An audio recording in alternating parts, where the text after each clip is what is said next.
So you won't believe what just happened with Trump's latest executive order. It's insane. I'm Jack, and with me is Jillian. The order is directing banks to scrutinize the citizenship of their customers, which is crazy, right? This is all part of the administration's efforts to curb illegal immigration. You know, it's like they're trying to track down every single person who might be here without the right papers. The directive says that bank regulators and government departments need to identify individuals without legal status who may be opening accounts, obtaining loans, or getting credit cards. It's a pretty big deal, but apparently it's not as strict as some financial institutions thought it would be. They were worried they'd have to collect customers' citizenship information, but that's not the case. The White House is justifying this move by saying that deported customers could default on loans, which is a pretty wild reason if you ask me. That's a pretty weak reason if you ask me.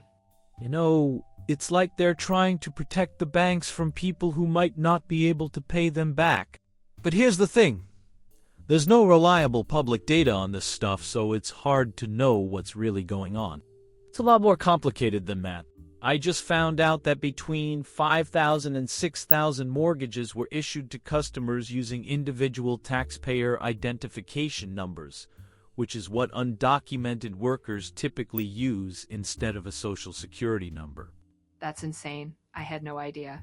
That's a lot of people, and it's not like the banks are just handing out mortgages to anyone. They're actually pretty hesitant to lend to people with ITINs, and Fannie Mae and Freddie Mac are too.